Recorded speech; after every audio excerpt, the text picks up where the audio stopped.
기도해 주셔서 우리 교역자 수련회 잘 마치고 돌아왔습니다. 이틀 동안 우리 구장로님 인내와 기도 메시지 잘 은혜스럽게 전해 주셔서 너무 감사하고, 우리 천학설 장로님 순종이 제사보다 낫다 말씀을 전해 주셔서 편한 마음으로 교역자 수련회를 잘 마치고 돌아왔습니다.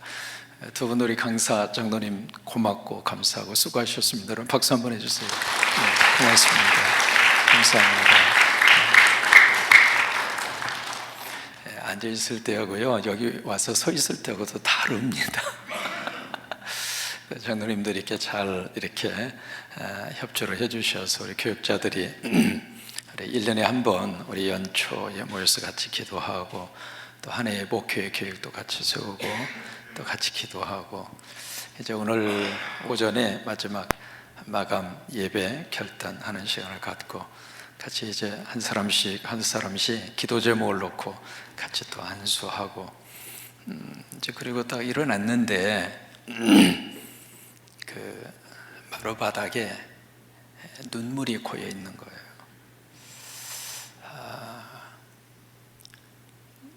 사실 잠깐 본 그 순간이었지만은 그게 내 마음속에 깊이 이렇게 각인이 되더라고요. 이런 교육자들이 있어서 참 행복하구나. 아멘도 안 하죠. 이런 교육자들이 있어서 참 행복하구나. 이런 동역자들이 있어서 금년 한 해 하나님이 크게 역사하시겠구나, 그 생각이 들고 그런 마음이 들고, 그래서 우리 금년 2024년도 하나님의 놀라운 역사가 우리 교회를 통해서, 목회자들의 사역의 현장을 통해서 하나님이 크게 역사하실 줄로 믿습니다. 우리 교육자들 차례서 한번 일어나세요. 우리 방송실, 그 다음에 음향실 곳곳에서 사역 자리에 있는데, 여러분 교육자들 금년 한 해 동안 건강하게 사명 잘 감당하도록 여러분 박수 한번 해주세요.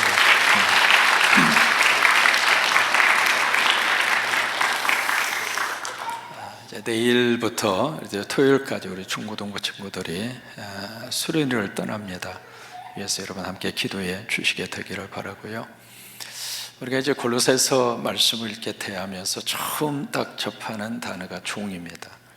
땡땡땡 치는 종이 아니고요, 이 종이 바로 영어로는 슬레이브, 노예입니다. 그러면 성경에 이제 종이라고 하는 단어가 참 많이 기록이 그렇게 돼 있잖아요. 바울이 이 골로새서라는 성경을 쓸 때는 로마가 전 세계를 통치하고 있던 그 당시예요. 로마라고 하는 이 제국 자체가요, 노예 제도 속에서 세워진 나라입니다. 그래서 이제 그 당시에 로마 법에 의하면은요, 이 노예는 사람일까요, 물건일까요? 인간이 아닙니다. 이게 법적으로 어떤 인간으로서의 권리, 인간으로서의 인격 보장받을 수도 없었고 보장해 주지도 않았습니다. 한 가지 예를 들면 아리스토텔레스, 유명한 철학자잖아요. 그 아리스토텔레스가 했던 말이 있습니다. 이 노예는 살아있는 재산이다. Living property, 그 단어를 썼거든요. property라고 하는 것은 재산이라고 하는 뜻이에요. 재산은 재산인데 살아서 움직이는 재산이라 이 말이에요. 이것을 철학자 아리스토텔레스가 했던 말입니다. 그래서 그 당시에 주인이 노예를 딱 소유하면 이게 내 노예입니다, 그 표시로 했던 표시가 하나 있습니다. 그것이 바로 뭐냐면 귀걸이에요. 지금 귀걸이 하신 분 계세요? 지금 여러분들이 하고 계시는 그 귀걸이가 거기서 나온 거예요. 나는 종입니다. 나는 노예입니다. 그냥 빼지 마시고 그냥 하세요 하시는데 귀걸이의 근원이 거기서부터 시작이 됐습니다. 만약에 노예 중에 병이 걸리죠, 그날로 밖에다 버려버립니다. 또 하나, 이 노예들이 해야 할 가장 큰 일 중에 하나가 주인의 생명을 보호하는 일이에요. 근데 그게 노예들이 해야 할 가장 첫 번째 일인데, 만약에 주인이 누군가에게서 피살을 당하잖아요. 그러면 그 집에 있는 모든 노예들을 그 순간 주인과 함께 몰살을 시켜버립니다.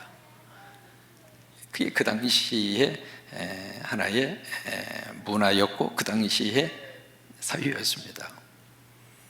그러니까 지금 우리 관점으로서 이 성경을 읽으면요, 참 이해가 되지 않는 부분이 있죠. 그리고 이 로마 이 제국 속에 과연 노예가 얼마나 있었을까? 아무리 역사를 이렇게 뒤져보고 문헌을 가서 찾아보아도 정확한 숫자는 모르는데 몇 가지 이제 자료를 이렇게 보면은 거의 한 20% 정도, 20%에서 한 35%까지 봅니다. 그러니까 작은 인원수가 아니었죠. 근데 그 노예들 가운데 예수 믿는 노예들이 그렇게 많았습니다.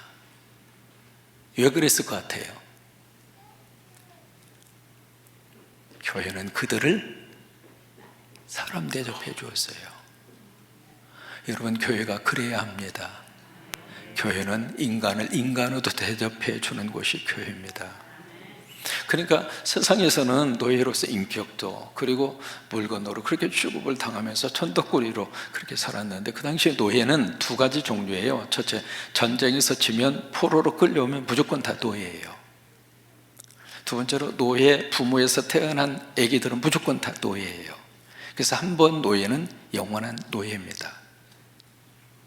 이제 그렇게 살았는데 교회에 딱 오니까 예수님 안에서 사랑해 주잖아요. 예수님 안에서 인간 대접해 주잖아요. 예수님 안에서 나라고 하는 존재를 확인을 받잖아요. 그러니까 교회로 몰려온 거예요. 그래서 노예 출신 가운데 이게 크리스찬들이 굉장히 많았습니다. 이제 그들에게 바울은 이 골로새서라는 편지를 쓰면서 예수 믿는 노예들, 그래, 예수 믿기 전이나 예수 믿은 후에나 노예는 노예예요. 그런데 예수 믿은 노예들에게 주인을 어떻게 대할 것인가? 노예라고 하는 그 굴레를 지금 벗어날 수는 없지만은 제도적으로 물론 이제 돈을 많이 지급을 해서 거기서 자유인이 되는 경우가 있습니다만은 그런 경우는 그렇게 많지가 않았거든요. 그러니까 평생을 노예라고 하는 이 자리에서 그 자리에서 살 수밖에 없는데, 노예는 노예인데 그들의 마음속에 어떤 변화가 생겼는가? 예수 믿기 전에 그들의 마음에 있었던 영과 예수 믿은 후에 그들의 마음의 영이 달라졌어요. 예수 믿고 나니까 성령님이 그들 속에 들어온 거예요. 그러면서 내가 인간의 종이 아니라 나는 예수의 종이다. 그런 어떤 자의식과 그런 신앙 안에서의 자기의 영적 아이덴티티를 회복한 거예요. 여러분, 예수 믿고 나면은요, 하나님이 우리를 그렇게 만들어 주십니다. 나는 하나님의 자녀다. 한번 해보실까요? 나는 하나님의 자녀다. 나는 하자다. 줄이면 하자. 하나님의 자녀. 이게 예수 그리스도 안에서 우리에게 주시는 고린도후서 5장 17절의 말씀에 누구든지 그리스도 예수 안에 있으면 새로운 피조물이라. 그러니까 우리 신분 자체가, 우리의 존재 자체가 예수님 안에서 상황은 그대로예요. 아무것도 달라진 게 없어요. 하는 일도 똑같고 똑같은 그 대우를 받고 사회적으로 그런 신분의 틀을 벗어날 수는 없는데, 근데 그 속에 영적으로 그의 심령과 영혼 속에 그의 존재 자체가 바뀌어지더라 이 말이에요. 여러분, 이제 바울이 쓴 편지가 13편입니다. 이것을 쭉 이렇게 보면서 우리가 뭘 배울 수 있느냐면, 이 노예 제도에 대한 바울의 입장은 뭐였는가, 이 질문을 한 번 정도는 던져 볼 필요가 있습니다. 이 노예 제도에 대해서 바울은 어떤 입장을 취했는가? 두 가지 입장을 취합니다. 첫째로, 노예 제도는 성서적이지 않다. 노예 제도는 폐지가 돼야 된다. 이게 첫 번째 바울의 입장입니다.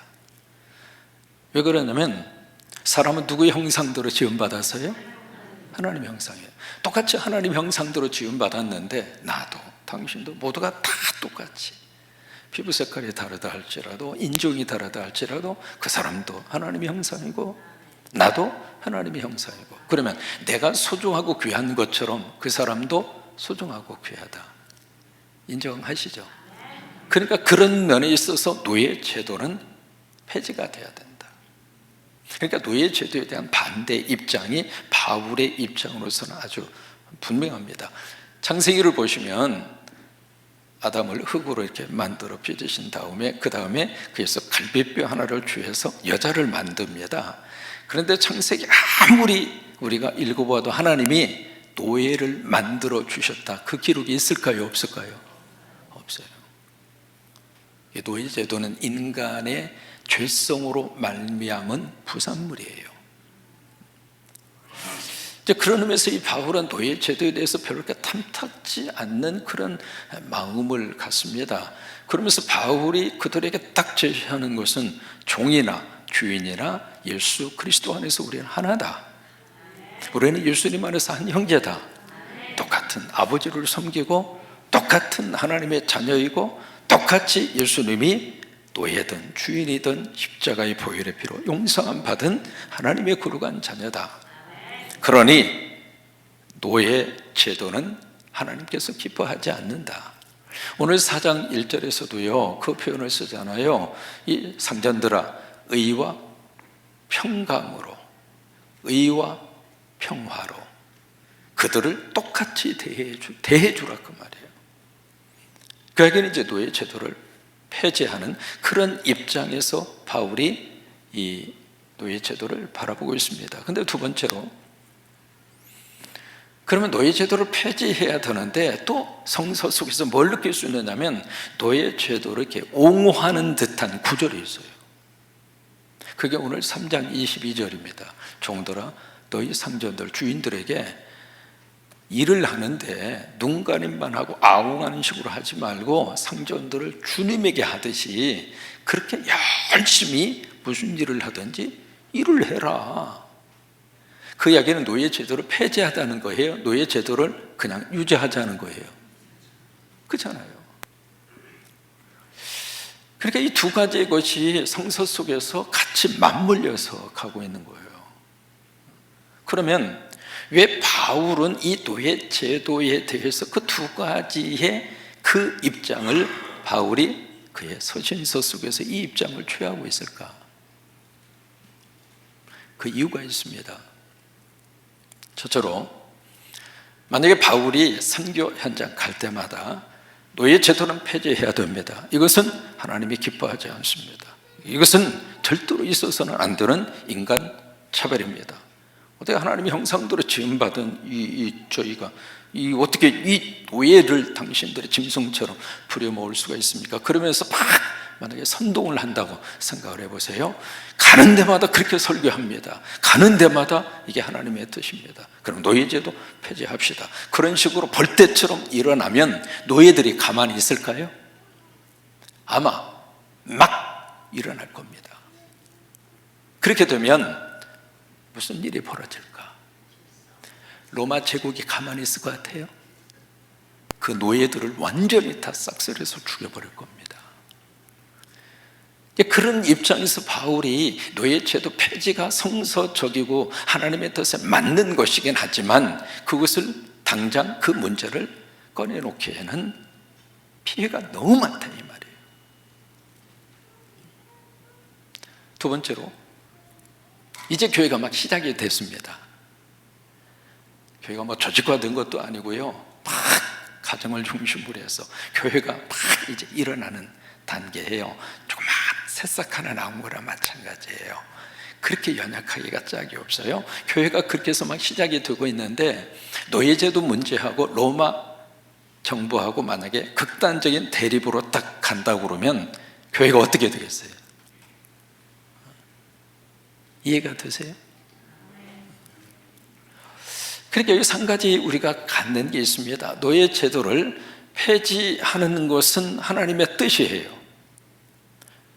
또 하나, 우리가 살고 있는 이 세상의 질서를 평화롭게 유지하는 것도 하나님의 뜻이에요. 만약에 기존의 질서와 이 평화로운 세상의 질서를 거부하고 이게 하나님의 뜻이고 옳은 거니까 이거 당장 바꿔야 합니다, 그런 식으로 이제 나가서 뒤집어 엎어버리는 것이 공산주의예요. 그리고 그것이 바로 테러예요. 여러분 그렇잖아요?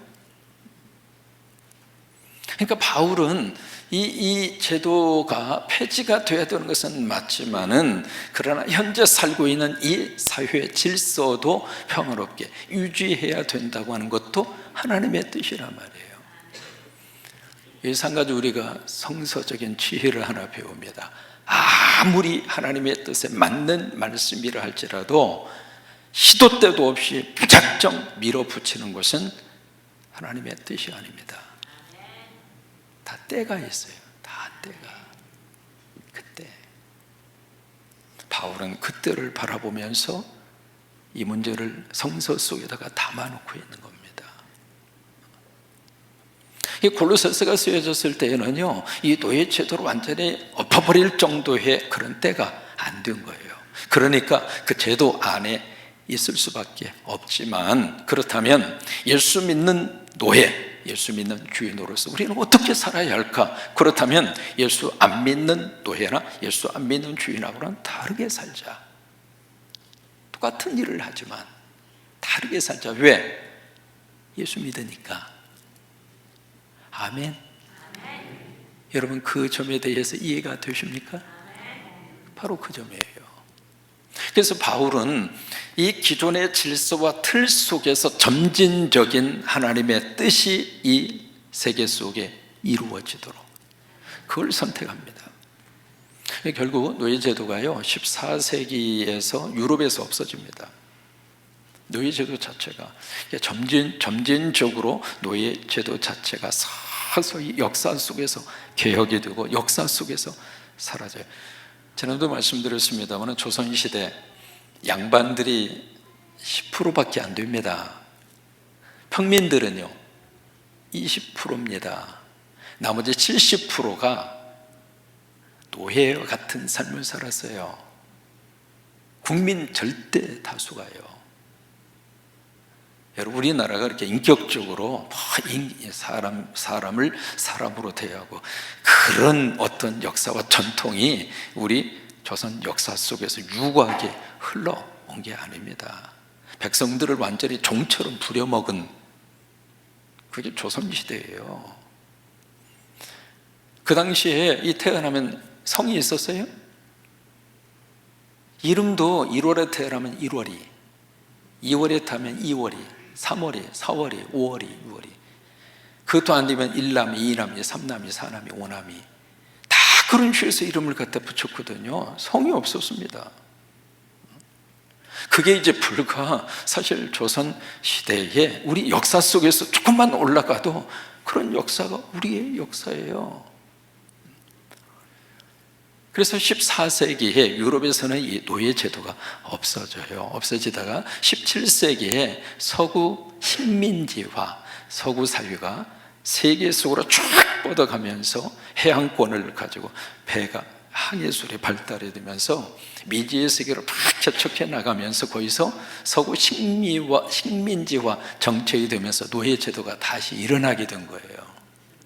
일어났는데, 그래서 이제 아프리카 노예들 사다가 팔아먹고 막 그런 일들이 일어나게 되잖아요. 근데 그 일도 바로 18세기, 19세기에 들어서서 영국의 윌리엄 윌버포스라고 하는 유명한 기독교 정치인이 있습니다. 윌버포스라고 하는 사람.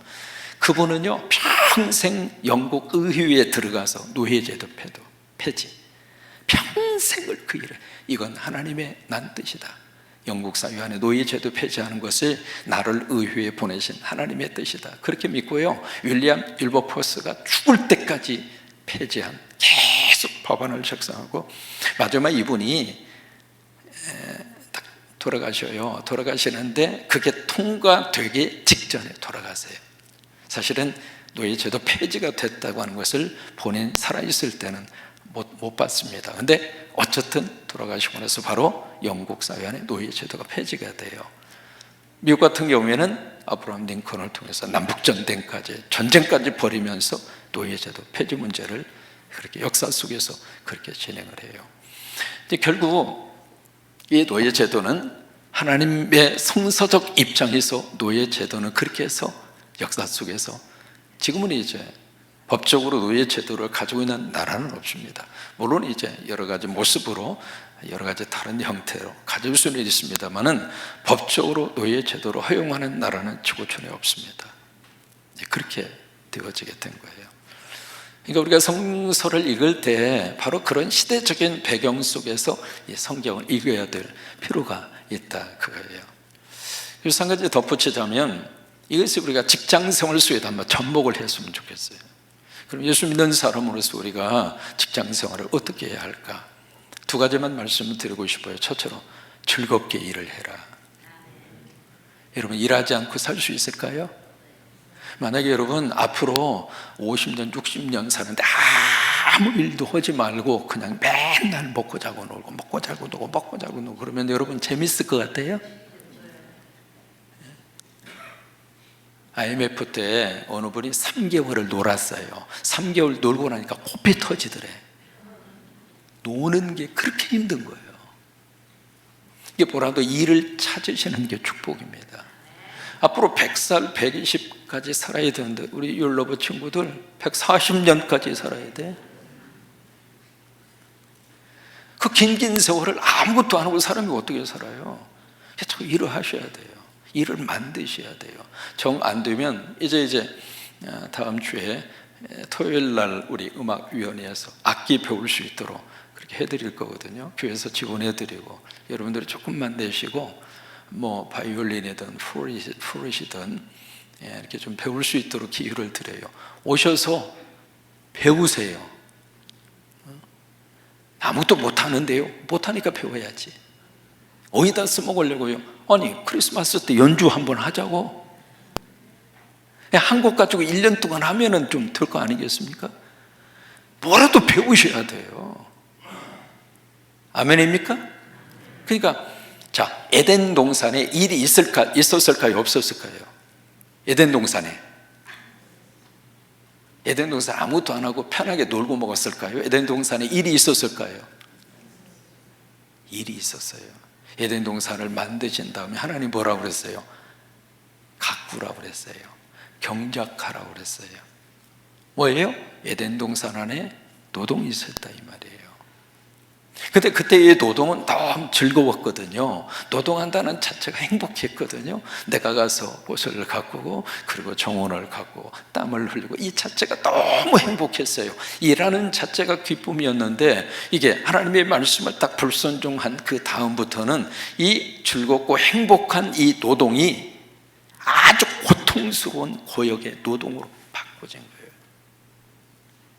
노동은 노동인데 죄를 짓고 난 다음부터의 노동은 죽지 못해서 하는 그런 고된 무거운 짐과 같은 노동으로 바꿔진 거예요. 그런데 우리 예수 믿고 구원받았잖아요. 구원이라고 하는 것은 창조의 목적으로 회복되는 게 구원이거든요. 그러면 원래 하나님이 우리 이렇게 창조해 주신 것처럼 이제는 저나 여러분이나 일을 좀 즐겁게 하죠. 저도 강대상 올라올 때마다 즐겁게 하려고 그냥 할렐루야! 그냥 설교도 즐겁게 하고 여러분 예배도 즐겁게 예배 드리시고 이제 부엌에 가서 이렇게 음식 만드실 때도 즐겁게 만드시고 물론 이제 밥 해내는 것이 쉬운 일은 아니지만 그래도 어쨌든 무슨 일을 하든지 간에 우리가 즐겁게 하자고요. 그게 하나님께서 원하시는 우리의 삶이에요. 무슨 일을 하든 왜 안 하고 아무것도 안 하고 살 수는 없으니까 나름대로 큰 일이든 작은 일이든 어떤 일이든지 율로브 친구들이 이제 대학교 들어가서 어느 짭을 가지든지 괜찮아요. 짭에 대해서는 무슨 짭이든지 하나님이 기뻐하지 않는 짭 말고 그 외에 어떤 짭이든 괜찮아요. 즐겁게. 두 번째로 우리가 직장 생활하면서 두 번째 가져야 될 자세가 있어요. 최선을 다하자 이거예요. 잠언 22장 29절에 보시면은요, 참 그 잠언에 너무 귀한 말씀 우리에게 주시고 있거든요. 아마 들어보셨을 거예요. 잠언 22장 29절 말씀에 따라서 한번 해보실까요? 내가 자기의 일에 능숙한 사람을 보았느냐? 그러니까 내가는 바로 여러분을 말합니다. 여러분들이 자기의 일이라는 것은 영어로 in his business라고 하는 말이에요. 자기의 비즈니스 속에서 능숙한 사람을 봤니? 하고 이렇게 묻는 거예요. 그 능숙하다고 하는 것은 스킬맨입니다. 우리식으로 말하면 프로페셔널, 전문가예요. 내가 지금 하고 있는 in his business, 그 비즈니스 속에서 내가 하고 있는 그 일 속에서 내가 지금 이 일을 아주 전문가답게 능숙하게 내가 지금 이 일을 하고 있느냐 그 말이에요. 그래서 그러면서 그 다음에 무슨 말씀을 주시고 있느냐면 이런 사람은 또 따라서 한번 읽으세요. 왕 앞에 설 것이요 천한 자 앞에 서지 아니하리라. 잘 된다 그 말이에요. 그러니까 우리가 무슨 일을 하든지 그 분야에 있어서 전문가답게 우리가 일하자 이 말이에요. 전문가답게. 그러면 이게 단순히 내가 이달 얼마를 벌어야 되고 얼마에 나에게 월급이 주어지니까 그만한 가치만 하고 끝내겠다 하면 내 가치도 그 정도에서 딱 끝나는 거예요. 그런데 이 일을 딱 통해서 하나님이 이 일을 통해서 하나님 영광 받으시길 원하는구나. 그러면 이 직업을 주신 분도 하나님이시고 이 직업을 통해서 지금 내가 일하는 것 같지만 내 안에 그리스도가 계셔서 사람들은 지금 나를 어떻게 보는가? 저 예수 믿는 사람, 저 성광교회 교인인데, 그 성광교회 교인인데 저 사람 어떻게 지금 일을 하고 있지? 그 일하는 모습을 보면서 뭘 보느냐면 우리 교회를 보는 거예요. 우리 교회를 보는 거예요. 도산 안창호 선생이 LA 지역으로 오셔가지고 리버사이드라고 하는 지역에서 뭘 했느냐면 거기는 오렌지 밭이 그렇게 많아요. 그 오렌지 밭에 가서 오렌지를 땄습니다. 이분이. 그러다 샌프란시스코 가셔가지고 처음에 도착해서 뭘 했느냐면 백인 집에 가서 정원을 꾸며주고 그리고 그 집 청소를 했어요. 도산 안창호 선생이. 근데 이분이 그 당시에 동양인들, 백인들이 잘 볼 수가 없는 그런 시절이었잖아요. 조그마한 동양인이 와서 잔디를 깎고 집을 청소하는데 그렇게 열심히 할 수가 없는 거예요. 이게 눈여겨본 거죠. 그래서 나중에 이 백인이 불러요. 너 어디서 왔니? 저요? 사우스 코리아에서 왔다고. 코리아? 이 코리아라는 단어를 처음 들은 거예요. 그래서 이제 거기서 딱 인연이 돼서 이 백인이 뭐라냐면 내가 월급 많이 올려줄 테니까 우리 집 떠나지 말고 계속 여기서 일을 하라고. 도산 안창호 선생이 딱 내걸었던 것이 정직이었습니다. 우리가 이 땅에 살면서 조선 사람으로서 우리가 가진 것은 없지만 그러나 우리가 무슨 일을 하든지 이 사회 안에서 정직한 민족으로 인정을 받자. 우리 성광교회 교인들이 여러분들의 직업의 현장에서 그런 축복을 좀 많이 받으셨으면 좋겠어요. 성광교회 교인인데 정말 성광교회 다니는 사람인데 일을 시켜보니까 그 일에 대해서 최선을 다하는 거예요. 그러니까 잘하고 못하고는 뭐 그릇이 차이가 있으니까 모두가 다 똑같이 어느 목적을 똑같이 그렇게 이룬다고 하는 것은 불가능하잖아요. 그러나 나름대로 내가 여기 있는 말씀대로 자기가 하는 분야 그 일에서 최선을 다해요. 그래서 전문가가 되고. 윌리엄 레비톤이라고 하는 사람이 있습니다. 뇌신경과학자입니다. 그분이 했던 이론 중에 하나가 1만 시간 이론이라는 걸 그분이 우리에게 이야기했어요. 1만 시간 이론. 어려운 말이 아닙니다. 어느 분야든지 10,000시간 투자하면 전문가가 된다 그 말이에요. 10,000시간을 투자하면. 우리 율러브 기억하세요? 만약에 피아노를 친다. 피아노 10,000시간만 투자하면 피아노의 전문가가 된다 이 말이에요. 10,000시간은요 하루에 3시간씩 하면 10년입니다. 하루도 안 빠지고 10년 동안 하루에 3시간씩 하면 10,000시간 나옵니다. 만약에 하루에 6시간씩 피아노에 매달려서 있으면 5년 동안 하루도 안 쉬고 6시간 동안 피아노 해야 10,000시간이 됩니다. 그러면 전문가가 된다 이 말이에요. 그러니까 어느 분야든지 10,000시간만 투자하면 그 분야에 있어서의 최고의 수준에 올라갈 수 있다. 레비톤이라고 하는 뇌신경과학자의 이론입니다. 우리도 마찬가지입니다. 우리가 사람을 위해서 이렇게 최선을 다하는 것이 아니라 하나님을 위해서. 아멘이죠? 말이나 일이나 무슨 일을 하든지 죽게 하듯 하고 사람에게 하듯 하지 말라. 왜? 상으로 기업을 주실 분은 여호와 하나님이시기 때문이다. 그러니까 그 주님을 생각하고 여러분들의 공무원으로 가셔서 일을 하시든, 직장에서 무슨 일을 감당하시든, 식당에 가셔서 음식을 만드시든, 아니면 노인 일자리 센터에 가셔서 연세 드신 분들을 돌보시든, 무슨 일을 하든지 간에 우리가 하나님이 생각하고 최선을 다해서 딱 이렇게 봤을 때, 야, 성광교회 교회는 다르구나. 금년 한 해 이 말을 우리가 많이 들을 수 있게 되기를 주의 이름으로 축원합니다. 이번에 우리 교육자들하고 이렇게 다니다가 부안을 갔어요.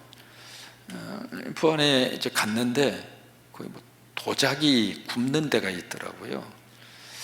왜냐면 교육자 회의 때 디모데전서를 가지고 그런 이야기를 내가 했어요. 그랬더니 목사님, 그릇 이야기만 듣지 말고 우리도 그릇을 한번 만들어 보죠. 그래가지고 뭐라도 한번 계획을 짜보라고 그랬더니 거기 가서 그릇 만드는데, 도자기 만드는데 있더라고요. 거기 가서 이제 도자기를 만들었어요. 만들어서 이렇게 몇 가지 기본적으로 해주니까 거기서 다 만들어줘요. 다 우리가 하는 게 아니라 몇 가지 좀 이렇게 하면 거기서 이제 전문가가 돼서 나는 사발을 만들어 달라고 해요. 사발을 이렇게 딱 예쁘게 만들어 주더라고. 그래서 이것을 나중에 경매를 붙일까, 그래서 이거 가지고 좀 십자가 세우는데 좀 어떻게 돈을 좀 벌어볼까, 그 생각을 하면서 그걸 만들었는데, 만들어가지고 뭐라고 쓰라고 그래가지고 안에다가 살림이라고 썼어요. 살림.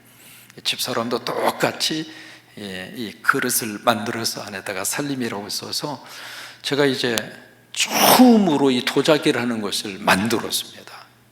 내가 생각해도 대단해요. 어쨌든 이제 끝나고 나서 이제 쭉 오는데 참 젊은 교육자들이라 달라. 이거 부안에 유명한 커피숍이 있다고 들리자고. 혹시 친구들 알아요? 슬지빵집이라고 하세요? 저도 몰랐어요. 그래서 이제 한번 가자고 해서 이제 딱 갔거든요. 그랬더니 이제 커피가 소금으로 이렇게 해가지고, 나 그 커피 참 희한한 커피를 마셔봤어요. 이건 부안에 가시면 한번 가보세요. 그 커피에다가 거기서 이제 중요한 메뉴가 빵이에요. 찐빵인데 옆에 이렇게 딱 보니까 유래가 이렇게 딱 쓰여져 있더라고요. 사업을 하시다가 쫄딱 망했대요. 그래서 5평짜리에서 찐빵 가게를 했답니다. 찐빵 가게를 하면서 그 딸 이름이 슬지래야. 그래서 우리 교회 슬지가 있는데 언제 여기 와서 이걸 만들었냐 그랬는데, 그 딸의 이름을 걸고 찐빵을 만든 거예요. 근데 그 찐빵이 아주 특이해요. 그래서 이제 그 낮에 이렇게 잠깐 들렸는데, 그 낮 시간도 사람들이 그렇게 많은 거예요. 커피를 딱 해서 마셔보니까, 와. 그래서 로뎀에 이주환 전도사님이 금년에 로뎀 사역에서, 전도사님 이거 좀 배워봐라. 굉장히 대박날 커피다. 커피를 해서 위에다가 소금으로 이렇게 붙여가지고 짠맛하고, 가서 드셔봐요. 아무튼 이 커피 맛이 아주 참 특이해요. 그러면서 뭘 느꼈느냐면, 찐빵 하나도 최선을 다하니까. 이 젊은이들은 그 서울에서도 거기까지. 그래서 이거 안내한 그 목사님이 어떻게 이걸 알았느냐 그랬더니, 지금 이제 데이트 중인데 데이트하는 상대가 서울에 살아요. 내 누구라고 이야기를 안 할게요. 근데 서울에서 데이트 오면 거기까지 가서 먹는 데야. 사람들이 그렇게 많이 있더라고요. 그래서 이제 딱 빵을 사고 해서 딱 들어갔는데 우리 노회 목사님이 또 거기 와 있는 거야. 고영한 목사라고. 뭘 여기까지 왜 왔느냐고 그랬더니 이 커피하고 빵 살라고 왔대야. 무슨 일이든지 최선을 다하면 잘 되게 돼 있어요. 금년 한 해 하나님께서 맡겨주신 그 일, 첫째, 즐겁게 하시자고요. 인상 쓰고 억지로 하면 보는 사람도 고달프고 하는 사람도 힘들어. 기왕 할 일이라면 하나님이 맡겨주신 일이다, 그렇게 믿고 그렇게 생각하고 웃으면서 감사하면서 행복하게 그렇게 일하는 한 해가 되시기를 바라고, 두 번째는 그 일에 대해서 최선을 다해서 그 분야에 이거가 되죠. 이거가 율로브 친구들 알았죠? 꼭 엄지척 한번 해봐. 이거. 그래서 최선을 다하면 그렇게 되게 돼 있어요. 그런 한 해가 되시기를 주의 이름으로 축원합니다.